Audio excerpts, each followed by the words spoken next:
আসসালামু আলাইকুম, সবাই কেমন আছেন? আশা করি সবাই ভালো আছেন। আমার হাতে দেখতেছেন খুবই চমৎকার একটি ম্যাকাও পাখি এবং অনেক বড় বিগ সাইজ। আসলে এই ম্যাকাও পাখিটা আপনারা যদি কেউ নিতে চান অবশ্যই জয় ভাইয়ের সাথে যোগাযোগ করবেন। কেননা আজকে কিন্তু আমরা আছি গুলশান টু সোসাইটি লেক পার্কের ভিতরে। সেখানে আসলে আপনার সবাই ঢোকার জন্য এন্ট্রি সবাইকে দেয় না। মূলত আমরা আসছি জয় ভাই আমাকে এখানে কিন্তু আমার এক ফ্রেন্ড সোহেল ভাই, ওনার মাধ্যমে এখানে আমি আসতে পারছি।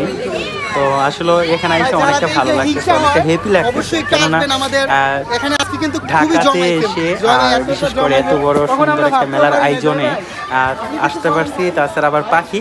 তো অবশ্যই আমরা কিন্তু এখন জয় ভাইয়ের দোকানে যাচ্ছি, যেখানে জয় ভাই অনেক বড় বড় বিগ সাইজের পাখি নিয়ে আসছে। দেখতেছেন এখানে কিন্তু আমার সাথে আরেকটা ম্যাকাও পাখি আছে, তার পাশাপাশি দুইটা কাকাতুয়া আছে অনেক বিগ সাইজ, তারপর আরো অনেক রকমের পাখি আছে। অবশ্যই যারা এই পাখিগুলো নিতে চান জয় ভাইয়ের সাথে যোগাযোগ করবেন।